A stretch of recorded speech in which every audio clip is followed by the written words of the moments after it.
Léotime,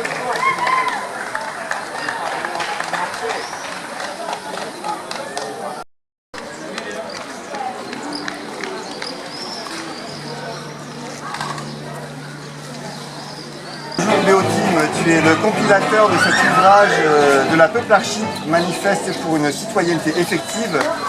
Peux-tu nous en dire plus sur la Peuplarchie? Volontiers. D'abord, merci François de m'inviter. Je vois que derrière, il y a un magnifique marché.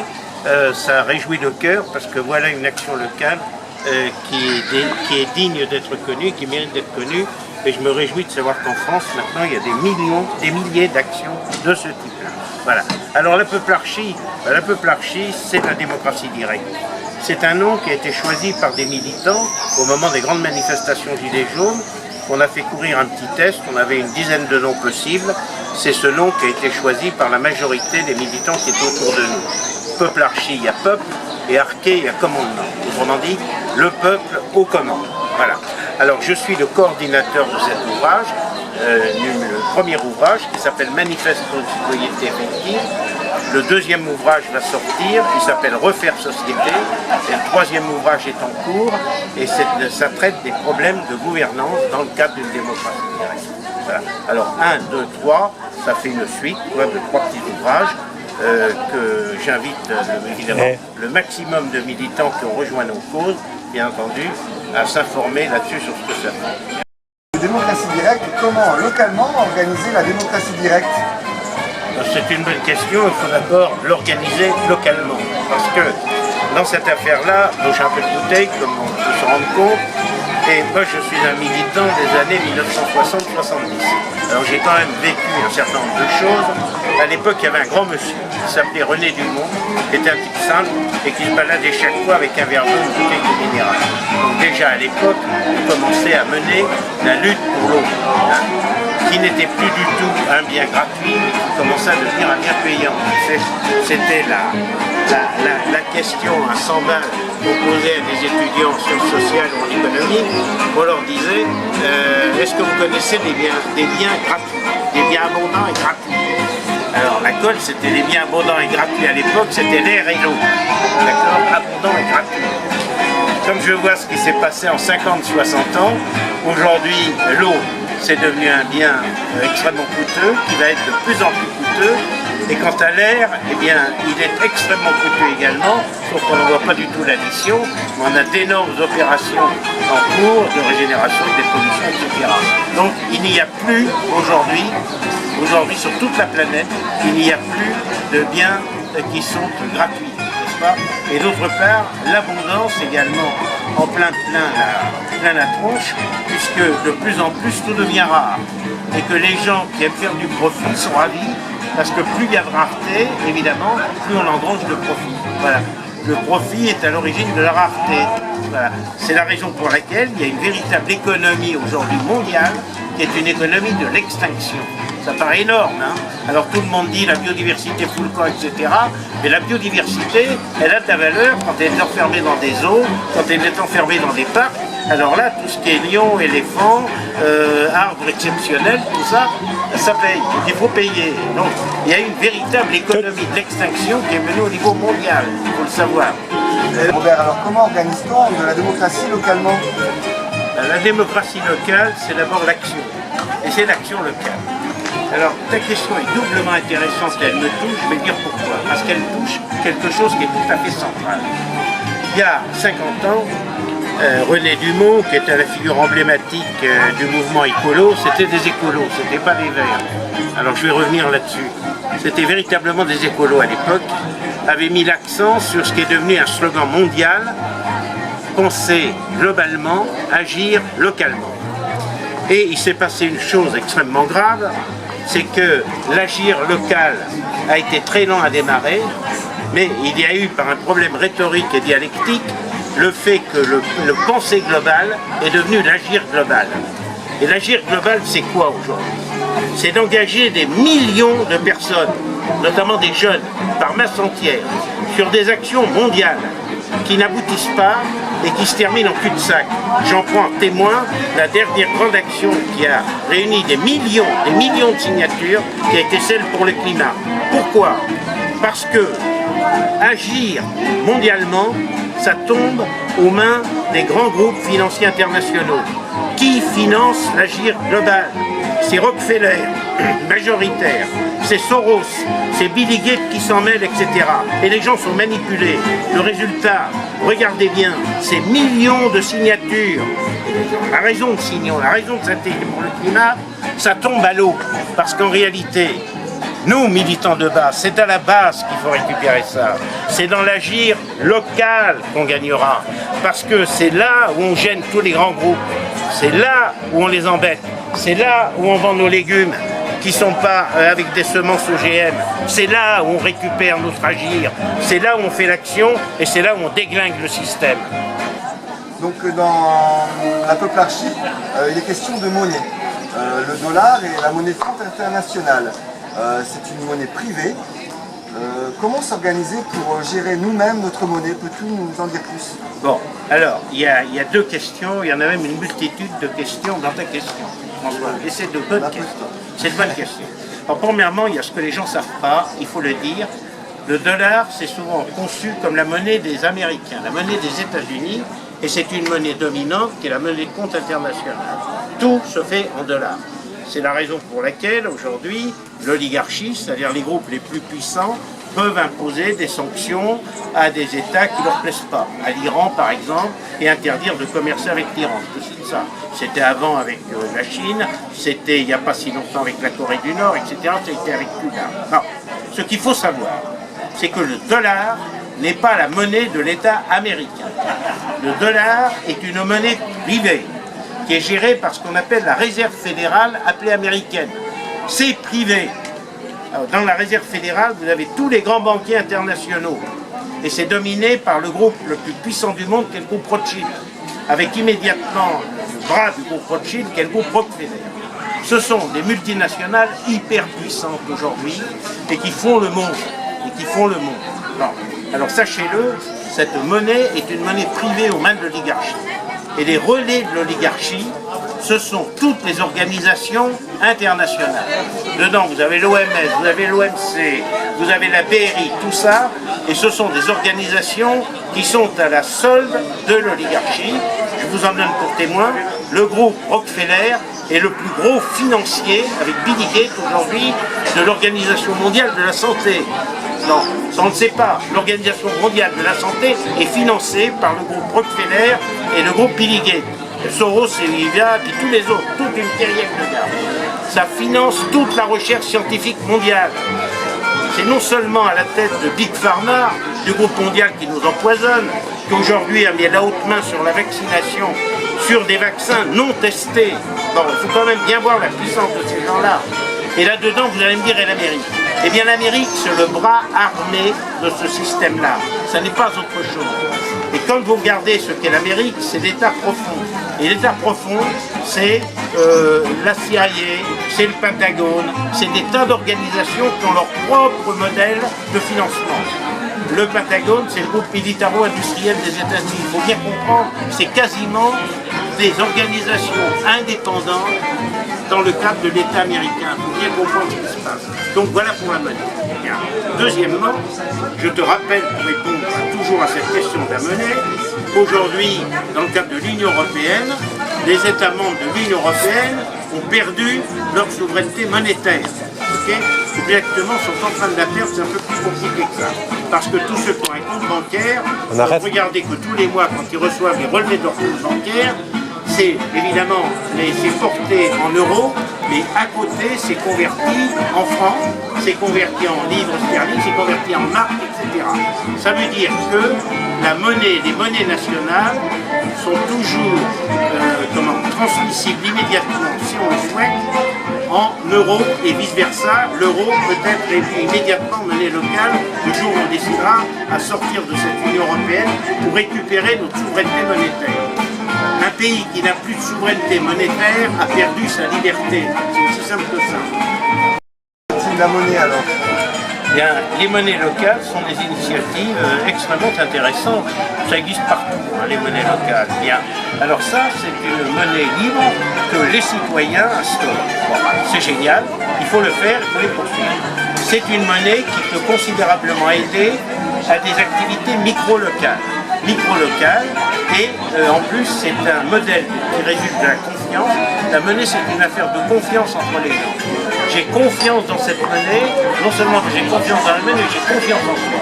Voilà, alors ça donne lieu à des échanges extrêmement importants. Et ça réduit bien la monnaie au rôle qui doit être le sien. La monnaie c'est un moyen d'échange, ça n'est pas une fin en soi.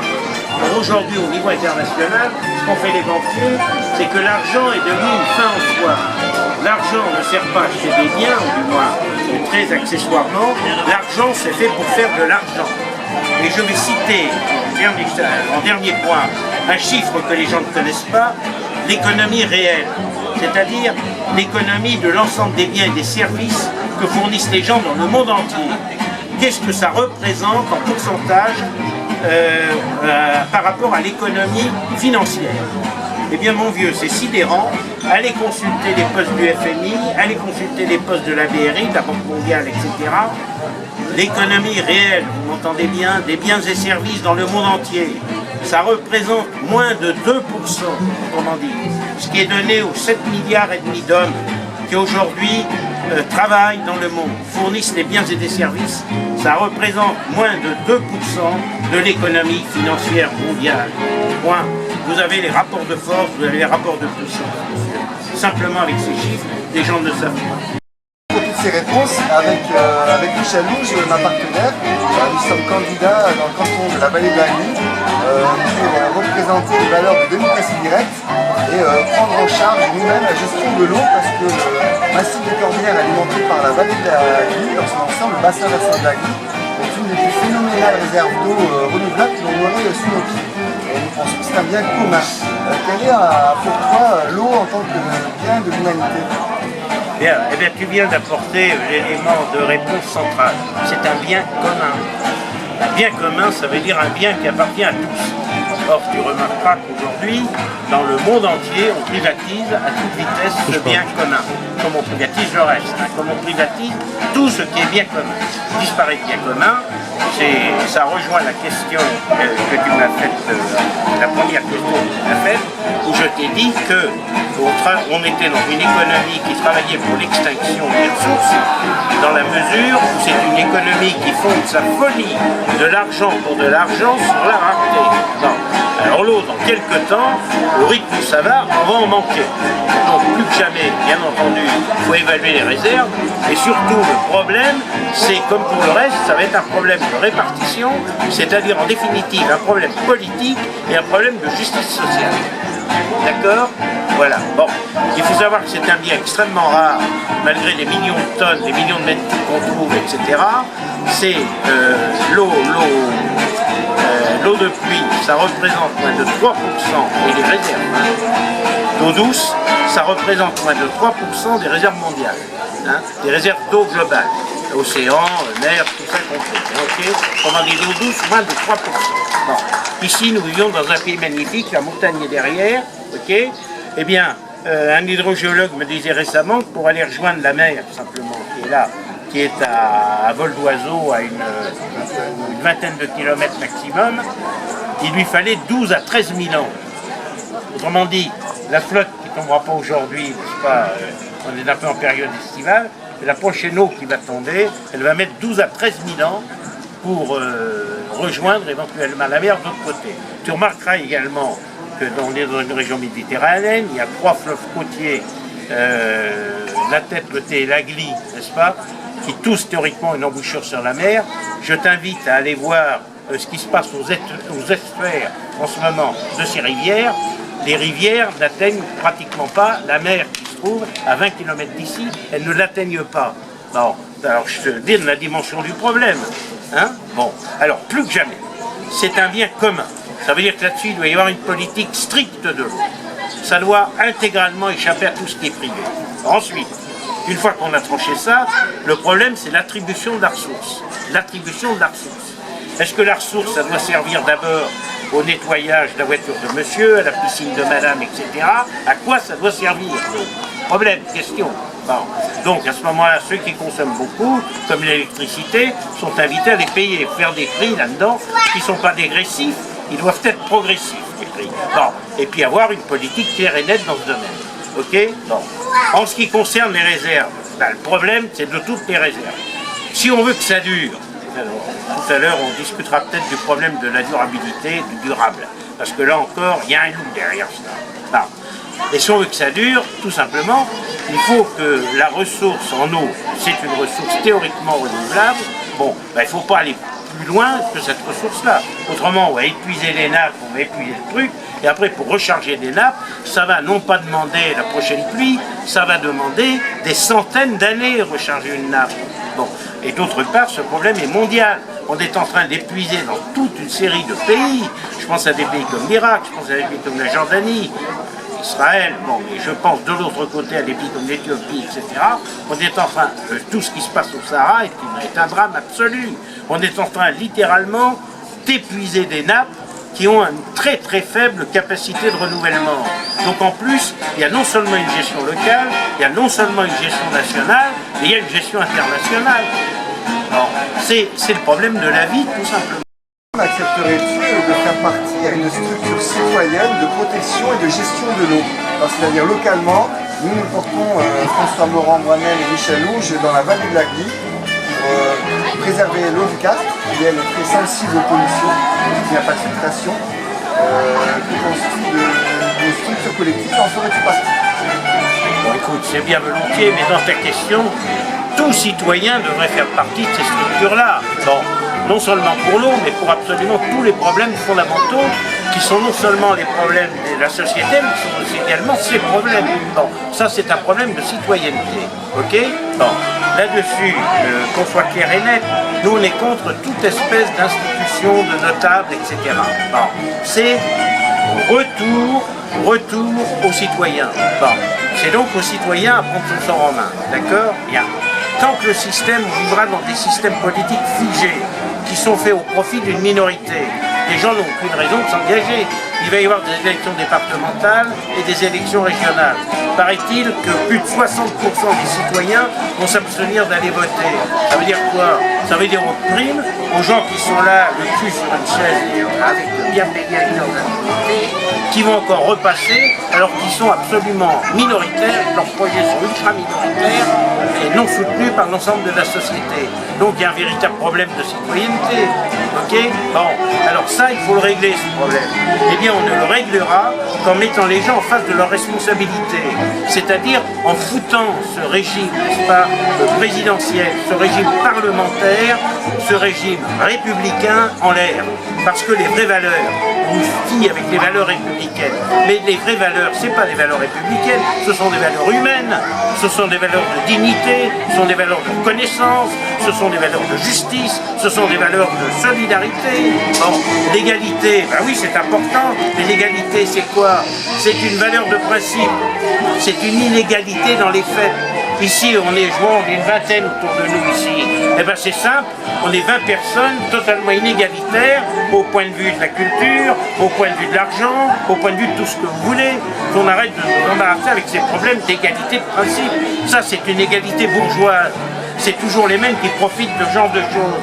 Bon, mais ça n'a aucune valeur d'un point de vue politique. La seule valeur du point de vue politique, c'est la citoyenneté, les droits égaux de la citoyenneté. Ça veut dire que tout citoyen a le droit à tout moment d'intervenir dans la vie politique, et d'abord et avant tout dans la vie politique de là où il se trouve, là où il est citoyen, son lieu de vie, voilà, son champ, son jardin, sa maison, sa mairie. C'est ça la citoyenneté. Bravo! Alors merci. Je suis candidat avec Michel Louge dans le canton de la Vallée de la Glie, les élections départementales. Et je vous présente notre affiche. Alors, a-t-elle besoin d'un mode d'emploi? Je ne sais pas. Mais nous, on travaille sur des outils de démocratie directe, parce que c'est ce qu'on voudrait pour nos enfants. Et vous pouvez vous entraîner dès aujourd'hui grâce à l'affiche. En scannant ce QR code, vous accédez à une première votation qui vous permet de donner votre avis sur plusieurs questions. Et surtout une question fondamentale pour nous qui est... voulons-nous construire une structure citoyenne pour gérer notre ressource en eau? Dans la vallée de la Glie, nous alimentons une des plus grosses réserves d'eau karstique du sud de l'Europe. Nous pensons qu'il est très important de réfléchir aux usages de l'eau, au développement du territoire et à la façon dont cette eau est utilisée. Merci, venez voter pour nous. Te revoir ici à la Tour, ça fait un petit moment. Peux-tu me dire ce qui se passe sur la Tour de France en ce moment? Tu as monté donc une chaîne YouTube et quelles sont vos actions? En fait, on a créé une chaîne YouTube qui s'appelle La Tour sans détour avec le chiffre 100. Et au départ, on avait commencé à parler des deux arbres qui ont été coupés devant la mairie. On a trouvé ça un peu spécial parce que nulle personne n'était au courant. Et donc, j'ai filmé l'acte et tout. Et après, on a voulu avoir un rendez-vous avec monsieur le maire de la Tour de France que j'ai obtenu à 17h le jour. Et en fait, on est arrivé avec Jérôme, le collègue qui est avec nous sur la chaîne. Et en fait, le maire nous a dit oh, moi, pas de caméra, rien, je ne veux pas parler, nanani, nanana. Si vous avez un peu de jugeote, vous allez comprendre pourquoi nos arbres ont été coupés et tout. Donc nous n'avons rien compris, même certaines personnes de la Tour de France n'ont pas compris. Donc on a voulu exprimer des choses et tout.